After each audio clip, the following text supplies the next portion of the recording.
Hello everyone, I'm Varu Rana. I hope you guys are preparing well for IBPS PO and IBPS Clerk Mains. और जिन भी candidates के ये दोनों ही exam नहीं है उनके लिए कल IBPS कैलेंडर आ चुका है। इवन ESIC का भी ऑनलाइन रजिस्ट्रेशन का लिंक एक्टिवेट हो चुका है। तो आप इन एग्ज़ाम्स को ध्यान में रखकर अपनी प्रिपरेशन को कंटिन्यू रख सकते हैं।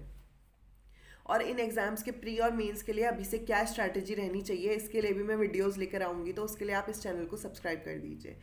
इसके बाद बात करें अगर IPS पी और क्लर्क मेंस की, तो मेरे पास इंस्टाग्राम पे बहुत सारे पर्सनल मैसेजेस थे और एक कॉमन क्वेरी सबकी देखने को मिली है जिसमें इंग्लिश सेक्शन और डिस्क्रिप्टिव को किस तरह से प्रिपेयर करना चाहिए, डिस्क्रिप्टिव में क्या फॉर्मेट रहता है, कितने वर्ड लिमिट क्या होती है, ये सब और क्या इंपॉर्टेंट टॉपिक्स हैं, इन सब के बारे में हम आज बात करेंगे। सबसे पहले अगर हम इंग्लिश सेक्शन की बात करें तो मैं आपको सजेस्ट करूँगी कि अभी जितना बाकी का टाइम बचा हुआ है उसमें ग्रामेटिकल सेक्शन पे ध्यान देने से, बहुत ज़्यादा ध्यान देने से अच्छा है कि आप अपने रीडिंग सेक्शन पे ध्यान दो।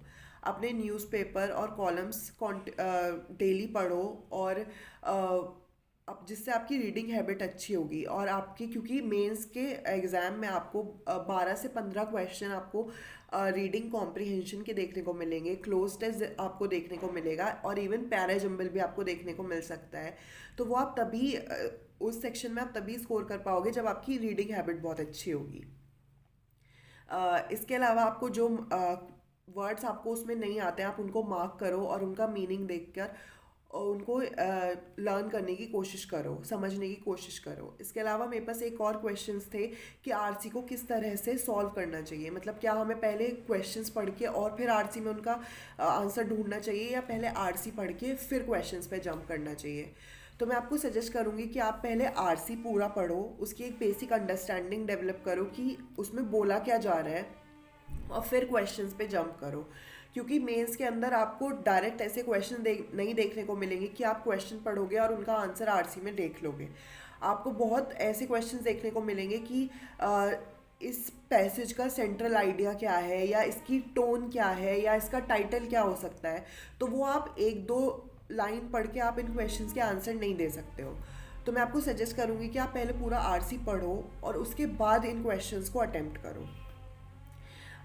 उसके अलावा अगर बात करें डिस्क्रिप्टिव सेक्शन की, तो डिस्क्रिप्टिव सेक्शन के लिए मैं जो भी पीडीएफ्स और उसका क्या फॉर्मेट रहता है, क्या इंपॉर्टेंट टॉपिक्स है, ये सब अपने Telegram channel never give up पर शेयर कर चुकी हूँ, आप वहाँ से देख सकते हैं।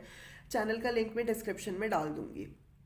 इसके अलावा इनफॉर्मल या फॉर्मल में से कौन से लेटर आपको लिखने चाहिए, तो मैं आपको बोलूँगी कि फॉर्मल लेटर के लिए ही जाओ हमेशा, क्योंकि फॉर्मल लेटर का एक फ़िक्स्ड फॉर्मेट होता है जबकि इनफॉर्मल लेटर का कोई भी फिक्स्ड फॉर्मेट नहीं होता। तो आपको जो फॉर्मेट के मार्क्स होंगे वो फॉर्मल लेटर अगर आप लिखोगे तो आपको ज़रूर मिलेंगे और उससे आपके चांसेस हो जाएंगे कि आप डिस्क्रिप्टिव में अच्छा स्कोर कर पाओ। इसके अलावा वर्ड लिमिट क्या रहती है, तो एसेस के लिए वर्ड लिमिट है 150 वर्ड्स और 250 वर्ड्स और लेटर के लिए 150 वर्ड्स। तो अगर आप इससे थोड़ा थोड़ा बहुत एक्सीड कर जाते हो या 8-10 वर्ड्स कम लिख देते हो, क्या इफ़ेक्ट पड़ेगा आपके मार्क्स पे। तो अगर आप बहुत ही कम मार्जिन, मतलब 4-5 वर्ड्स 8-10 वर्ड्स तक भी ऊपर नीचे करते हो तो आपको अपने मार्क्स पे कोई भी ऐसा कमी या कुछ भी देखने को नहीं मिलेगी। बट हाँ, अगर आपका 250 वर्ड्स का लेटर है और आप उसमें सिर्फ 150, 175 या 200 वर्ड्स लिख के आते हो तो आपको ज़रूर अपने मार्क्स कम देखने को मिलेंगे। इसके अलावा बात करेंगे क्या इंपॉर्टेंट टॉपिक्स हैं, तो मैं आपको सजेस्ट करूँगी कि अगर आप डेली न्यूज़पेपर पढ़ रहे हो तो आपको ऐसे बहुत सारे टॉपिक्स मिल जाएंगे जिनके बारे में आपको पता होगा। जैसे अभी हमारे कोविड-19 वैक्सीनेशन को पूरा 1 साल हो गया है, तो उसके बारे में हो सकता है आपको कुछ भी देखने को मिल जाए टॉपिक, या फिर जो कोविड के टाइम पे सब कुछ डिजिटलाइजेशन हुआ है एजुकेशन का, हर चीज़ का, उसके ऊपर आपको देखने को मिल जाए कि क्या इम्पैक्ट हो रहा है उससे।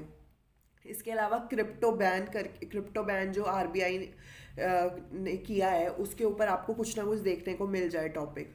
तो अगर आप डेली न्यूज़पेपर पढ़ रहे हो तो आपको बहुत से सब्जेक्ट्स की बहुत से ऐसे टॉपिक्स की नॉलेज आपको रहेगी और आप उनको वहाँ लिख सकते हो।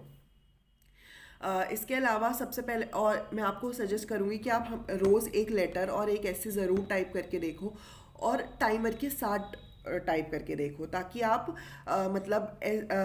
आपको ऐसे के लिए कम से कम 15 से 20 मिनट तो अपने रखने ही हैं। तो आप टारगेट करो कि आप 8 से 10 मिनट में अपना लेटर कंप्लीट कर लो, और उसके बाद 20 मिनट कम से कम अपने लेटर को दो, एस्से को दो, सॉरी। और अपने ना पॉइंट्स पहले ही बना के रख लो कि आपको किन किन पॉइंट्स के बारे में अपने एस्से में लिखना है, ताकि आप जब लिखने बैठो तो आपका माइंड एकदम क्लियर हो कि आपको क्या क्या पॉइंट्स उसमें डालने हैं। इसके अलावा आपकी कोई भी क्वेरी है तो आप मेरे इंस्टाग्राम अकाउंट nevergiveup_25 पर मुझसे कनेक्ट कर सकते हैं। उसका लिंक भी मैं डिस्क्रिप्शन बॉक्स में डाल दूंगी। एंड आई होप ये वीडियोस आपको बहुत हेल्प करें, और ऐसी और वीडियोस के लिए इस चैनल को सब्सक्राइब कर दीजिएगा। और मिलते हैं अगले वीडियो में, तब तक के लिए bye bye, have a great day ahead.